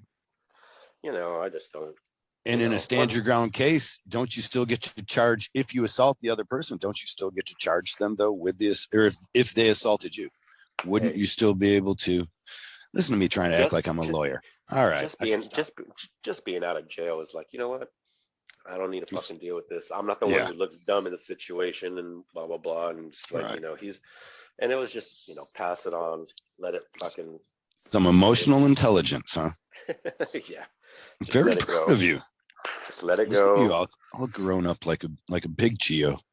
Yeah. Oh, that's where we left off. Holy shit. Ready? That's Yeah. what the Oh fuck. yeah. Yeah. Straight to the point. So Completely I off know, right? topic. There we go. Now we're back on topic. Actually, to be honest, I did make a mental note of it. We are actually still trying to work towards the point of the inspiration where you finally saw that tattooing could be a viable career source. So really, we're there, but we've gotten twice removed, if you will. Okay. And we This were. is why you do your thing. I'm so good at it. That's why. It's called obfuscation. I see you trying to control the conversation. Let me ask you a question about something completely different. Okay. I'm kidding. I'm sorry, man, for getting so far off topic. But yeah, I am curious what it was that was the change from watching somebody hating tattoo life and you thinking that it wouldn't be fun to, but you must have been doing something in art where you already, or were you just working at those the shops and not shops, the grocery stores and stuff? So again, that's where we left off. Yes, not last paying job, but last job there where I felt like, okay, I got to take this serious, I guess. And living in Oregon, working at a big old tire, and baby's mother at the time, I only have one, but baby's mother at the time was pregnant with our first child, and it was like this ain't like, even in my mind it was like, it ain't gonna cut, this ain't gonna fucking cut it, like it's not. Right. Yeah, And diapers are expensive. and every day I went home, and I think I started out with a homemade machine, and Where'd you get it? I made it. Right on. I just made it, and like I started doing this weird tribal shit on my left leg. Right. Do you still have it? Absolutely. And nice. So like I figured tribal was the thing back in the 90s, obviously, but it also taught me how to like pull a line. I can practice shade before I did the solid. With a single needle? Yeah. Right on. Yeah. Like most of my stuff on my legs is done with a homemade machine, and it's pretty shitty, and that's how I learned, and we'll get into that also. I had a lot of punk rock friends, so they didn't give a fuck. I mean, you know what I mean? Like it was like, just give me $20 and some beer and let me practice on you, Right. That's what it was. And were you doing any for my first ones on my friends? I would actually have to get them drunk before I could talk them into it. There was no exchanging of money except I was getting them drunk. No, not at all. They were paying drunk. You? Yeah, they would. No, yeah. I mean, it was just like, I didn't have to pay for the beer. They would go get you drunk. Yeah, they would get me drunk, and like, just because I was sounds you started the right way. Okay. Yeah. And so like it was fun, like I don't talk to him too much nowadays, like I don't. Yeah, because every time you see him, he's trying to show off your shitty work. or they're asking, hey man, like, remember what you said back in 10 years ago when you did this, or can you still finish it for like, get the fuck out. For that price? So it's like, you're like, dude, another $50, I'll finish this up 6 years later. Yeah. It's more motherfucking inflation. Yeah. I'm not selling swag weed anymore. Like, Compressed brickweed. walk into a I dispensary and you gotta pick and choose now. have you seen any weed that needs to be cleaved anymore? You know what I mean? That comes off in chips that look like a cow shit in the pasture. I don't. Again, any of like I think. Okay, so now let's go back again. I don't think I Brickweed. tattoo any of those tattoos anymore. So which we'll fast forward to like how again we'll Mm. get back. We'll just get back on topic and how we ended Okay. up. Okay. Here we are. So now shitty tattoos back then on punk rocker friends Uh-huh. led me to like okay, so um how to take this serious. Baby's mom got pregnant. Let's after work every day, get me 2 tall cans of some natural ice and practice on this fucking tribal thing that I started And on my you're like, leg. yeah. And that was it. That was it for a How year. long do you think you were going like that before you started working on the homes? A year. I practiced on myself for a good year because I know that because she was pregnant with our first child the whole time. So 9 months, right? And that's how I know my timeline of my tattoo career because By I your started kids' by my age. first child Yeah. by my first child. He's Their 15 now. gestation. So now Okay. I'm 16 years in and 16, 14 15 and years 9 months. You're kind of giving yourself for some credit, but okay. for 13, 14 years professionally. Um, my apprenticeship, I take it as were conventions. I learned by watching because my first convention was 2010, Las Vegas, Mario Barth, biggest tattoo show on earth. Like, talk about throwing a guppy into a fucking pool, an ocean of sharks. You Was know? it really big then? I went to one of his and it Oh, was it was in the like biggest ballroom, maybe, but it nobody was showed up to it. it was it was terrifying for me because like everybody that I think I thought I looked up to or like who Mhm. was in the know at the time and Was still there. Yeah. and they still are. I'm talking like Mike DeVries or Bob Terrell and Mhm. Jose Torres, Jose Rojas, Nico, and all these guys back then were, and things like that. How And about Jose Lopez too? Was he there at all or do you not know? yeah. I've seen him at a few Okay. shows. Actually, he was actually at that New York, my very first, the one that I talked about, the Affliction Party. He was there, Okay. and so um, I think growing up in where how I grew up, my dad, I grew up in an environment where you don't ask questions, you fucking pay attention, you look, and if you get it and you see how it's done, you're gonna get it. You'll know how to do it. Okay.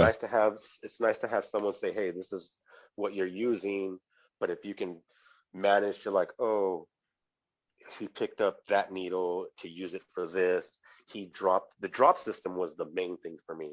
Like it was like a big thing to learn how to like I can't use Watch people actually setting up their gray shade and yeah, just counting I out can't drops. yeah, I couldn't use a wash system because that's like trying to tattoo how this person tattoos. That's Right. their system and But you it could was develop your own by watching them. yeah. And that's the way I kind of took the Back then, they didn't process. have wash systems either, really, did they? I don't think so. I Okay. couldn't say. So I was just going around and I would just watch. And I remember again, I can remember certain things like the very first time I did watch Bob Terrell, slowest fucking tattooer ever, Mm-hmm. back and forth, and nothing's ever rushed. Meticulous. Yep. And don't rush it. Let the machine do the job. You don't need to do that. And then you go and watch, like, say, I would watch Nico and I'd see him do his like stencils. It wasn't the tattooing because there's no fucking way I would ever think that I would be tattooing like him at all. But Okay. to sit there and watch him do his stencil work and apply the stencil and how much he paid attention to every detail on the face, Right. you know, it's almost like now you can run it through like Pony Lawson's app and then it kind of comes out the same, but I still don't understand that shit. You know what I mean? Oh, Like I Pony Lawson has an app that helps. it's a stencil app and a Oh lot of people wow. use it and go by it, but like when I see those things being printed out, I can't like if I'm doing a portrait, I have to hand do that fucking thing. So I it was generally a do too. that was a learning process of like I didn't have an apprenticeship, but I my apprenticeship was everybody else learning and watching Yeah. all of y'all, like everyone before I even knew like you or everybody. It was always the conventions was like, okay, if I wasn't making the money, because conventions are, it is what it is. You're either going to go there and you know what you're doing and you know how to hustle, you're going to sit there. But if it's Make not a good money. yeah, if it's not that good of a convention, what are you going to do? I'm going to Learn go how. around, I'm going to go look and watch someone else and try Mhm. to figure out something that I didn't know before. Why is he And so moving that, his hand like this? Why is he doing you know, that? Do you sit any there on little the thing. outside of it and try to like think, if I was him, the next thing I would do would be this, and then you wait to see what he does next. You try and plan the tattoo ahead and then see where you're right Mm, and wrong. I don't think I would say I would do it this way as Hmm. opposed to him because, like I don't, everybody tattoos differently.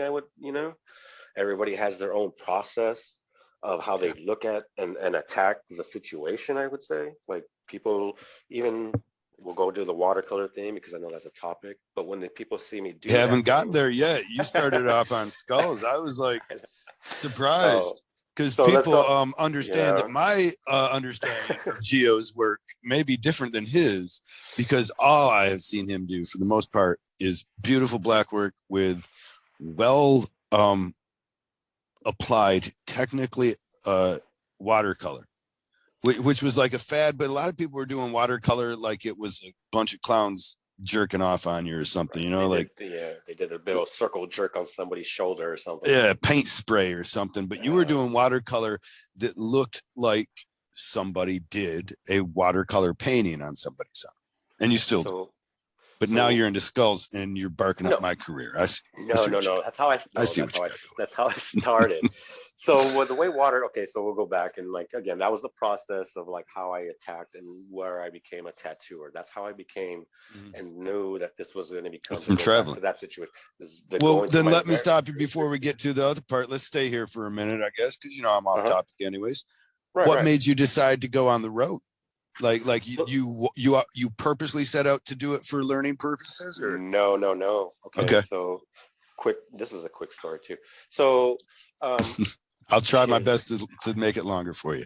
I know, right? So, okay, so he is known now, and I'm not going to give his name. I'm not going to say Okay.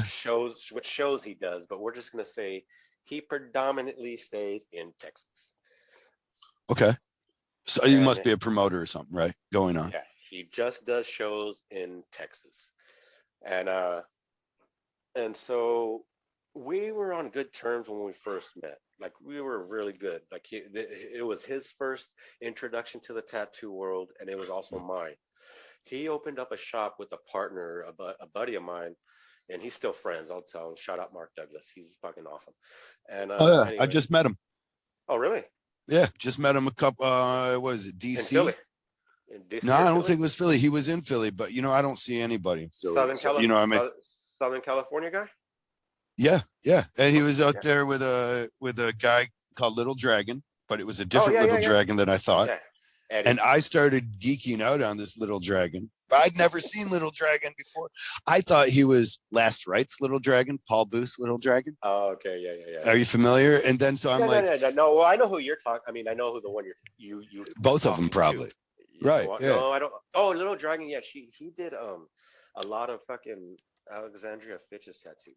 Yes, Okay. I That's know what I that guy. thought as well. Yes. Then Okay, so the other little Yeah. dragon, the one that you were talking to, that's Eddie. He's like he hangs around with them two, known them Yeah. for a while. They're cool Really people. cool people. All right. And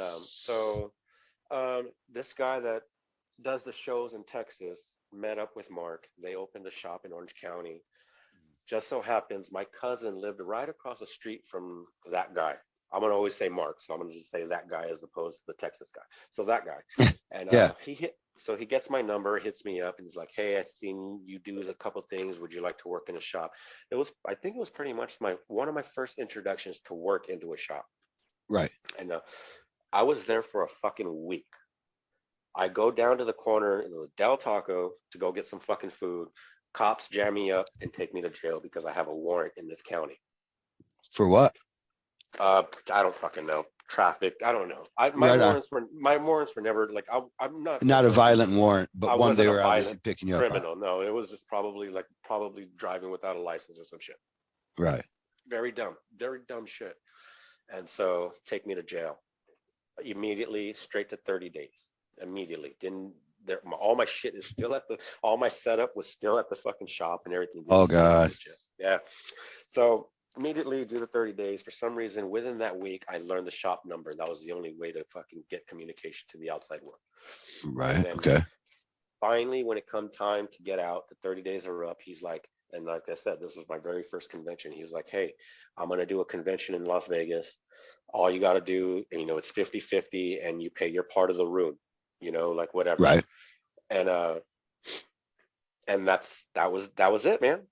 I mean, literally that was the beginning. That was the beginning of like, okay, this is going to be way better than sitting in a shop and waiting for people to just walk in when you got 3 days at a convention, hopefully. And obviously it doesn't work out that way all the time, but it's like, right. you really got to suck. You really have to suck at fucking people skills, hustling, or tattooing to not make $500 over the weekend or something to pay right. for it. And hopefully you walked away with information to better your career. Did you learn did you see right away that you could get information there? I knew right away. I was like, okay, like I said, like these were the top-notch guys of the time of that era, the all late there. 90s, and they're all in under one room.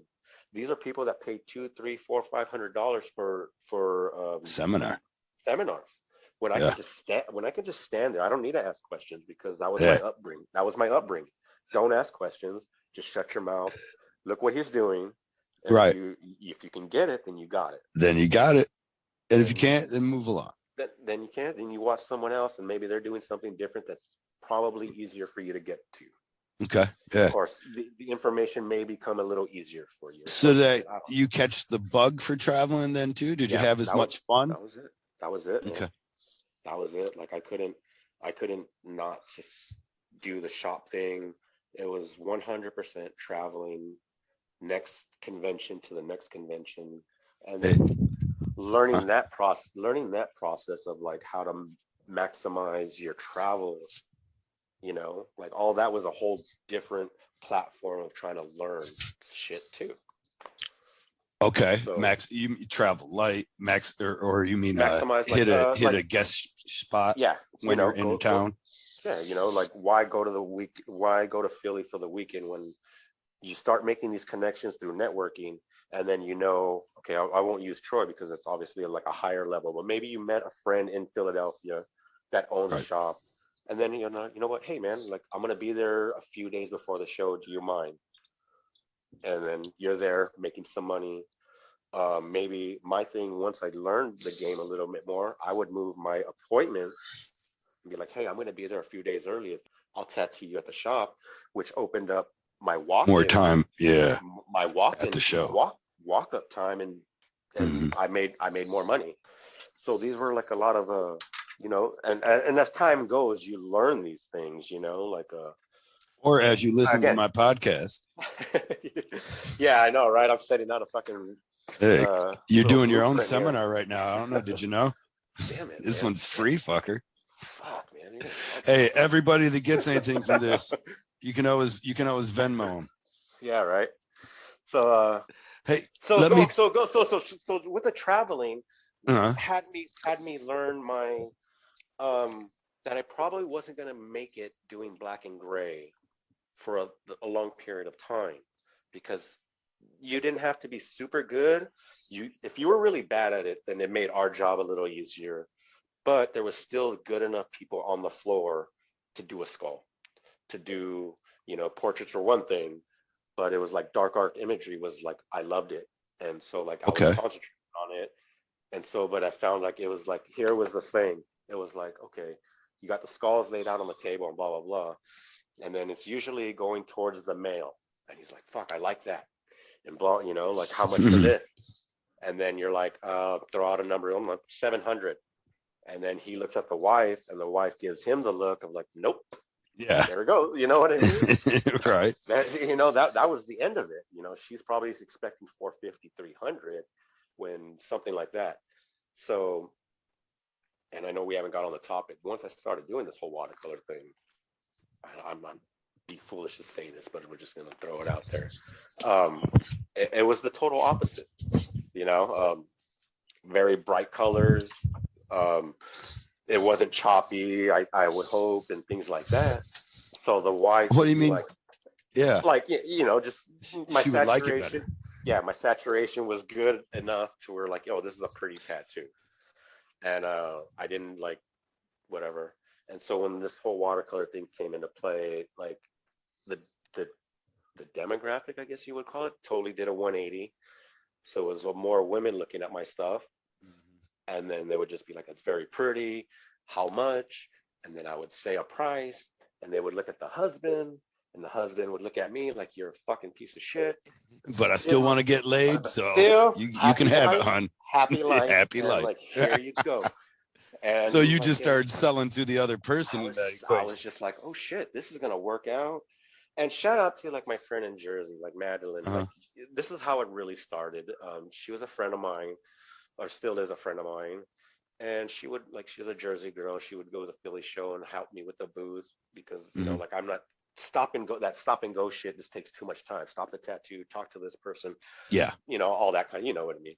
you have And to so give full she attention to your client when he's in the right, chair. yeah, right. And so she would handle all this stuff, and I would tattoo her at the end of the weekend.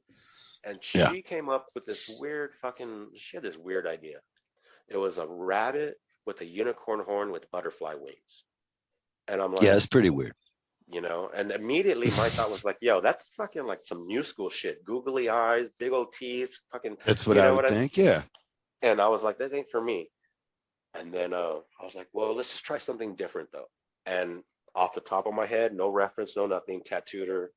And a friend of mine in Boston, Hmm. Jake Parrington, shout out, and he entered the tattoo without me knowing. Into the And competition, yeah, and and it it did won. good. It won. And you're like, fuck. I And I guess I was don't like, do dark imagery, huh? yeah, that was like I really can I say guess that I was do like, pretty colorful bunnies. Is what my thing yeah, is. I'm doing pretty fucking colorful tattoos for the however.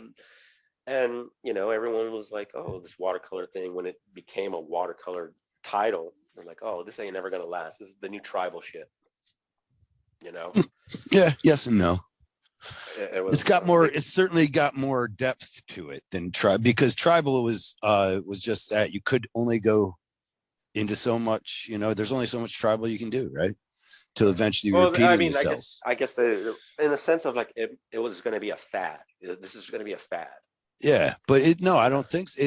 I'm sure it will drop in popularity, but there will always be watercolor as long as it's always done I right. work at well, I work everywhere I go, so I'm not Yeah, doing it at all. yeah, you get a little cocky sometimes. I'm just like, wow, Send something down your way, be like, I don't know, Gio might have some time. They go talk to you. You're like, that's not what I'm doing, fucker. Nah. hey, You like watercolor? yeah, No, I wanted to get the hey, Philadelphia Eagles logo. nope, See, yeah, nope. no. You better get Sometimes we some. send You better. people to You better people get. just to have fun. I was like, Like, you better oh, get you some got a shitty origami. idea. Go tell Oh, I sent. Gio about it. Oh, I send tribal tattoos to like random ass booths all the time. When people are like, oh, I want this, and it's like the wolf, but it's in tribal. I'm like, oh god, this blows. Like this fucking blows. The wolf head in tribal. I know the one, or I the want to. several of them. There's several of them, Oh, really. the only thing that will get me excited about tribal Mhm. would be like I want the George Clooney arm. Like Oh, yes. I don't want to work on. There's so many hard spots though on the back of the shoulder, and don't want to work through that whole neck ditch area. Oh, dude, now I'm all about it. Like, oh, this is gonna hurt so bad, bro. Oh, Like, okay. I'm not even nice about it. Like, Excited to hurt him, huh? I got a job to do. Hey, man, if I speed through this, it's going to be cheaper for you. So, Yeah, you no, know, it's gonna be more. No, it's more expensive. I didn't put oh, you through that much. Yeah, if you get done quicker, they yeah, owe why you not? for the expertise, because it might have hurt like a motherfucker. You see that Brutal Black project yet? Oh, I don't like that. That's wrong. That's wrong. It's not your thing.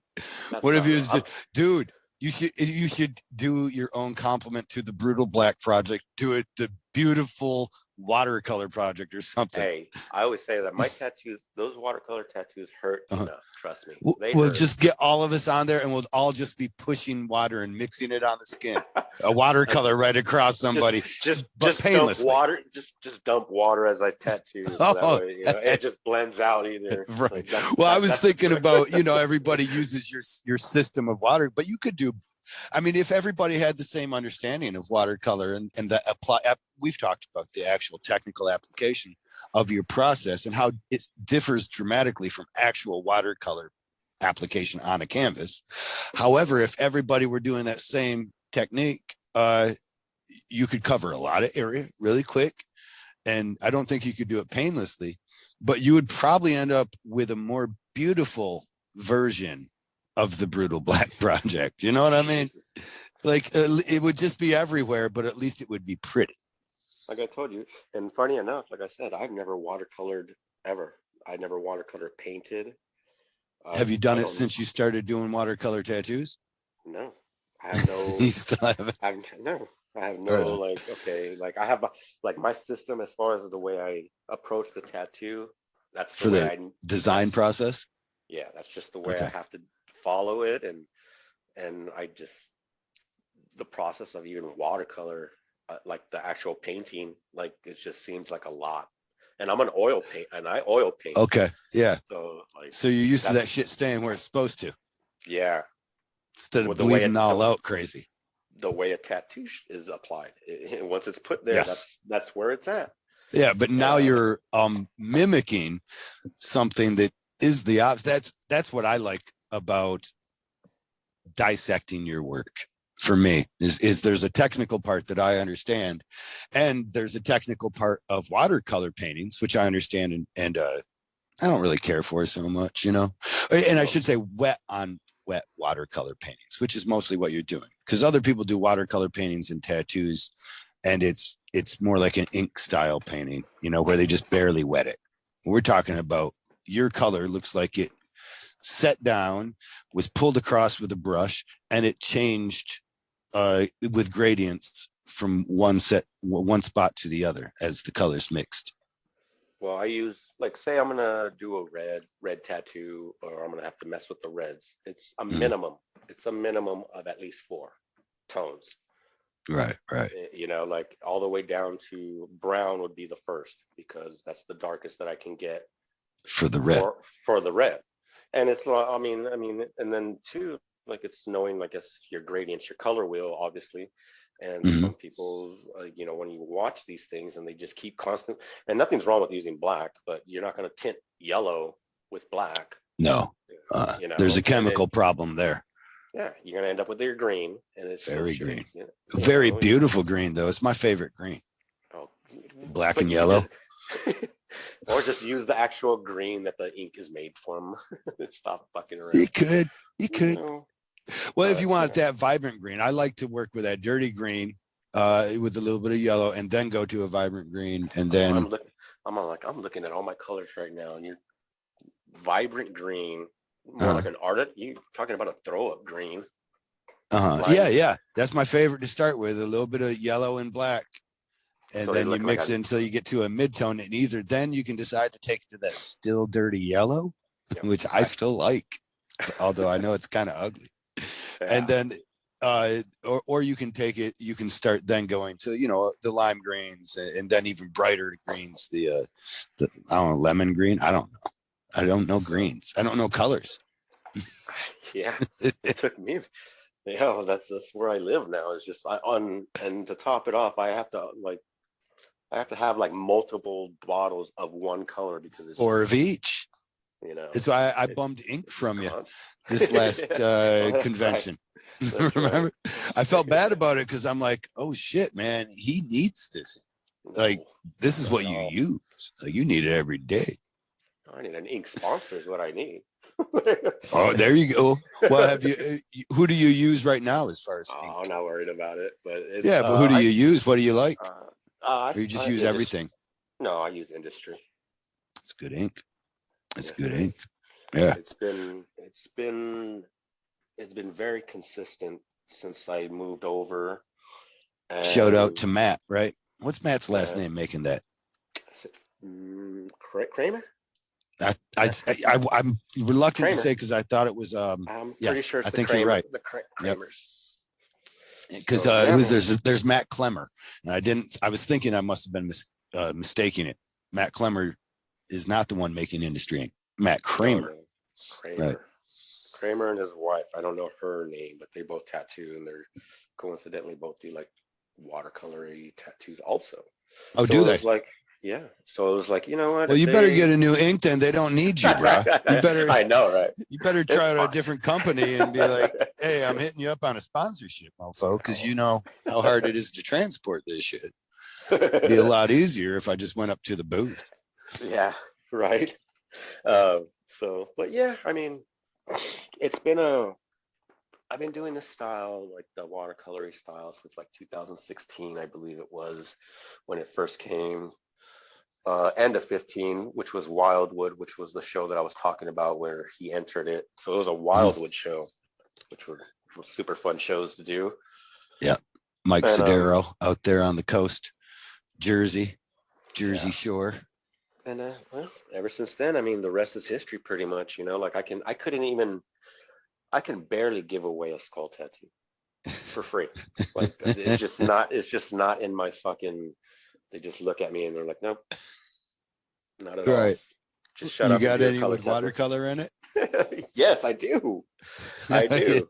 Do they sell more? No, they don't. They still don't. Huh? You know, They just don't. beautiful, pretty It's butterfly type stuff. just butterflies and flowers and birds, man. How do That's you it. like that? You must like it. I can't argue because I it's so free. Like Yes. it's a very gratifying thing when someone's like, I like your stuff. Go ahead and do what you want to do. And And I'm like, because you're so good at it, it kind of puts them in that position right away.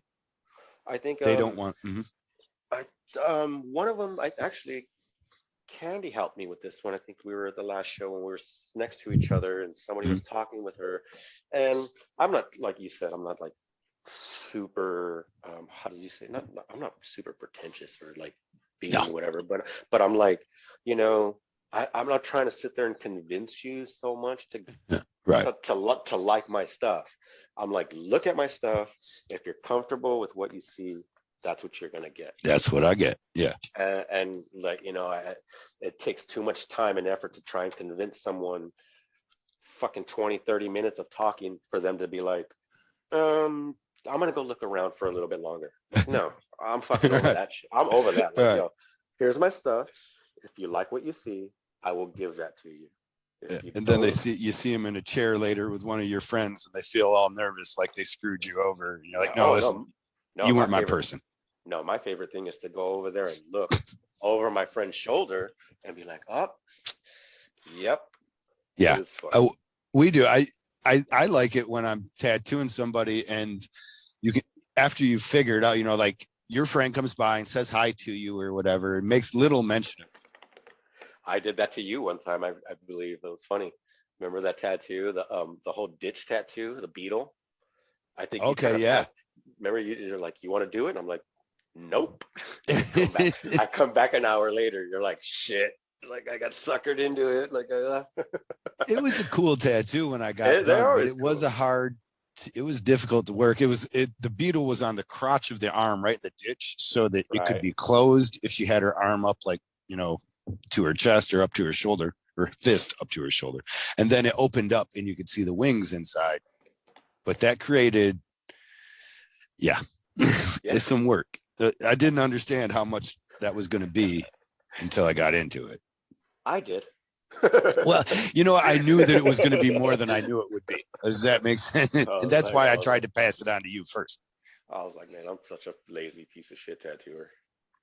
Oh, that's Gio's kind of stuff right there for sure. Oh, he loves that. Go talk to Gio. I'm still waiting for the skull to sit down. They don't come to me really either. People do come and they say, you know, do what you want, but that's really hard to do. I have a hard time doing what I want. When someone says do what you want, do they pick the subject for you? No, the only time when they say do what I want, I'm like, you're getting something just an abstract color. Uh-huh.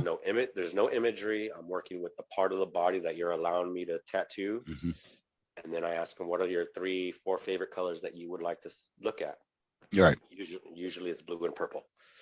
Throw in some pink, and it's what it is. But at the same time, like, and honestly, that is my favorite thing to do.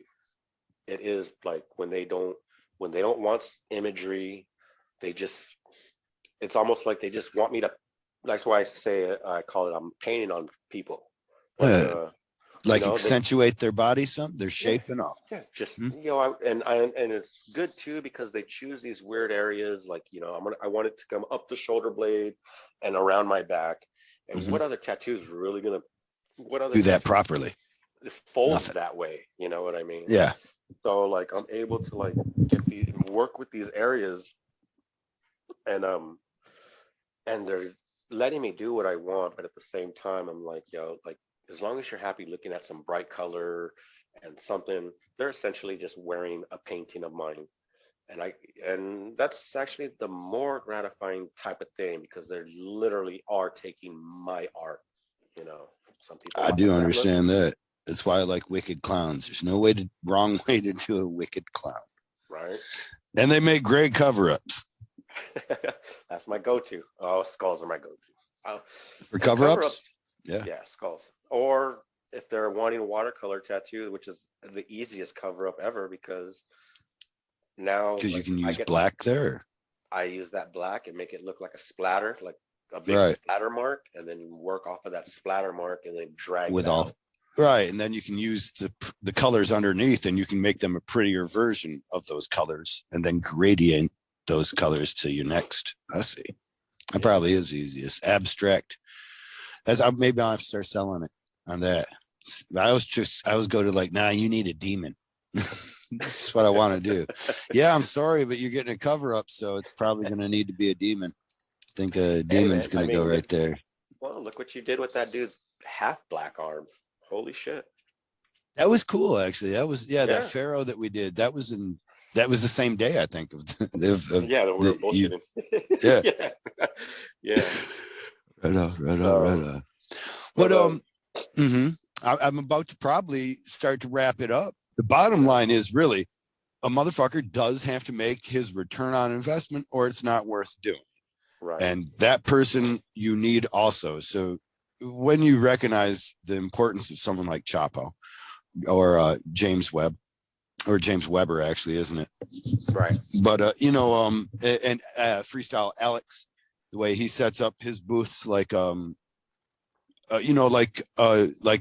a shop, It's a like a business. No, walk-in no. shop. I don't know how anybody else, but I know like Alex. Alex is like because I've been around for a minute. I've seen Alex grow from 4 booths, 5 booths, to now he's buying 10 booths. You know what I mean? Yeah, Um, Freestyle Mania, yeah, yeah. And Alex. Yep. he's always. I've never worked. I don't think I've ever worked in his booth at starting up because That's how I came up and learned, and then started just getting a partner. Like in Yeah. Dale and I, and things like that. It makes it so much easier. So when you learn your partner, you learn your living situations Right. and things like that, as opposed to like, oh man, you got to take control of like 15 fucking people, and Yeah. fuck all that, man. Like, Babysit people on the road. yeah, that was just too much. Some of those guys I should like Freestyle probably got plenty of stories of motherfucking artists coming out and fucking up on the road. But Right. now I think he's got it dialed in pretty well to where I don't think he's playing around with any No, stupid people too often, no, I don't think I've seen him bring in too many new people. I mean, Uh, that's another thing too. When the new people come into conventions, it's like, fuck, man. They're the ones that are complaining down the line, like, oh, I didn't get to work and I didn't, the show was slow and this and that. And it's like, yo, so is somebody that comes without a hustle stick, yeah, right. It's just You like, yo, gotta, man, and they get mad sucks to, about it. yeah, sucks to suck. Well, the number one thing they really need to learn it is to get out of their bubble. Like no one comes up to you at a show so much as you make yourself available to be approached, Right, And right, right. it doesn't just mean that you try and get everybody off that passes by you and be like, hey man, what's up? How you doing? Come over here, talk, is they sense that too. But you got to come with a hustle stick. You know, you got to come I've with a had fishing stick. I've had people come back to the booth just because I acknowledged them and said hello. And I've had a few, like Yeah. throughout the years, and some people are like, "Yo, I just came back because you were the only person that at least said hello to me." Hmm. And Yeah. things like that go a long way. And it's not just like yeah, you can have a really dope portfolio, but if you're sitting in the back of the booth on your phone and don't even look up at the person, it's clearly Right. not going to fucking work. Yeah. When the customers come into the show, I think artists get it mistaken sometimes, especially newer ones or ones that aren't prepared. But the customer comes in with no expectations and a lot of trepidation and fear. It's not easy Right. for them to ask you. They don't realize that you might be out of your water too. You know, they feel out of the water, and so it makes it harder for them to say, "Hey, what the fuck do I do here to get your So, attention and get a tattoo?" so quick one too. Like, so I Mhm. learned this by doing the conventions for so long. Also, it's like, yeah, you can cater to them, like cradle them, whatever. But my thing was like, yo, like I know why you're here. I know why you're here. Like, I'm not super like aggressive. I'm like, hey, how you doing? Um, Right. you know, how's your day going? Oh, fine, fine. I was like, and then you lead on to like, oh, what are you looking to get? And they immediately come back, oh, I'm just looking. And then jokingly, I'm like, oh, come on, pull out your phone. I already know what you want to get. And then just by like the phone joke, and they're like, oh shit, he knows. And they just, well, okay, and this and that. And at least that's the foot in the door for them, not me. Right. Like Right. I already know, like it's just at least I know they're getting to the that You've point where shown like, them how to break the ice, how to get the conversation going. They might do yeah. that same with other artists. Or actually, probably is what they do is they walk around and they get treated by enough artists like they don't have time for them, and they come back and say, "Hey, you're the only person that said what up."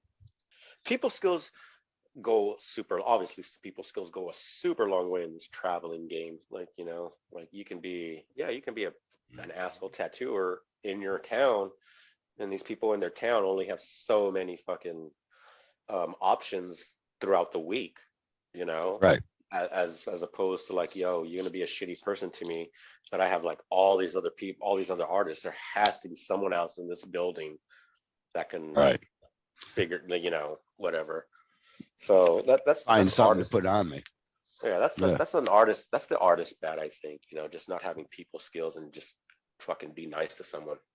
Yeah. Well, I think one of them is that recognizing that these people don't feel comfortable either. So you got to, and you make them feel comfortable when you say that to them. You know, when you let them know, oh, come on, I already know that you're hiding your hand. Yeah, You know, you don't want to. You're preparing to bluff me. You don't you have to joke bluff with me. them. I know where They, you're at. they take it as a joke. It's not like I'm being aggressive towards them. I'm just like, hey man, I'm just like, just show me what you got. Maybe we can work something out. If not, maybe I can show you to another artist that does what you like, and Right. like things like that, I as think that's opposed. a really good one. But artists should take away, and maybe even honestly, I don't think I'm talking to so many artists right now across the world, but we are talking to a lot of people that are potential clients for tattoo conventions. And in that, I think they could take that away is an artist that approaches you in that fashion. Hey, if you tell me what you want, I may not be the guy that does it, but I can show you. I know all these people around here. I know so many people here that I can put you in the right direction. That's somebody you should be able to trust. I mean, until maybe they catch wind, but you know what I mean? Like that Right. is somebody you should talk to. And I don't know, they will. I mean, why would they say that if they don't? And I think going back to this traveling kick, that what conversation. I mean, I learned that in which, like, having the best of friends, like in tattooing, and I've gained the best of friends during this traveling thing. So it's like, if I can't do it, I'm sure I'm gonna know someone who can, and it's cool to pass that on because maybe they're having a shitty day and they can use obviously the money, and then it's gonna come Yeah. back. It'll come back sooner or later. You know what I mean? Right. Oh, like Geo does the watercolor stuff, yeah, and they're asking Kyle to do it because he was on TV. I want Yeah. Kyle to do my watercolor tattoo, but I don't know. You do it, you do it. If not, it's like, we'll bounce back and forth, and like, it ain't for me. I'm not gonna do fucking somebody's eyebrows. I already know who's gonna do them. Right. Yeah. Everybody sends the permanent cosmetics generally to my wife. Yeah. It's become a family of sorts As a matter where of fact, I got a book we with try her to make sure everybody eats, right? in Kansas City. I need to get an appointment. Well, you gonna get your eyebrows done? Not me. Okay. I mean, if she has time, Then she's gonna. Your eyebrows are really good and thick, man. I'm jealous. My eyebrows were the first thing to go, and I have thought about having my wife put them on so many times. That's funny. I penciled them in once for we did a douchebag party, I think it was, or maybe it was a 1980s. I think it was a douchebag party where everybody dressed up like a stereotypical douchebag of whatever type. And so I did like I shaved a little bit of stubble, like a really tight, fine mustache, like a Backstreet Boy or something. And then I penciled it in with an eyebrow pencil, and it was looking really douchebaggy. And then I went ahead and I penciled in my eyebrows with that same pencil because I was like, this will probably help. And I was so pretty. I was like, holy shit, what eyebrows can do. But I'm scared of the transition if I were to have my wife do my eyebrows. And how many people are going to make fun of me about having my eyebrows tattooed? And, yeah, and it's even worse now that I let them know. But how many people are going to look at me and just be studying my eyes for a little bit and then be like, that's a fucking, did he put that? Are you wearing makeup, Kyle? And then I got like, no, it's a tattoo of all makeup. Of us would be like, Candy made him do it. You know what? Maybe I can get away with it that way. It's like my wife made me. It's okay. I'm still a guy. I'm still a man. My wife made me. I'm still a man, right? I'm still a man, right? Yeah. She said I wasn't getting it no more. And wasn't getting it for her at least. And so needed the eyebrows. Anyways, yeah, I don't know. It's amazing what eyebrows can do. How do we get on that? Don't we have something better to talk about? Let's give these people more tips on what to do when they come to a tattoo convention. Should they already be prepared with something in their phone? You know what? I would say 98% of them are. They really are. Listen to Candy just come in and she's like, you guys have talked about tips for it. You have talked for 3 hours. I don't know if it's good that Candy has to do the technical oversight of this podcast. She's like, fuck, man, I got to edit all this shit. And then has to edit. Yes. I need to find someone else to edit. But here's the problem. No one else knows what I need to say. Like Candy likes to cut out the shit. She's like, Kyle, you are stupid. And people do not need to know that. She's like a magician with my words.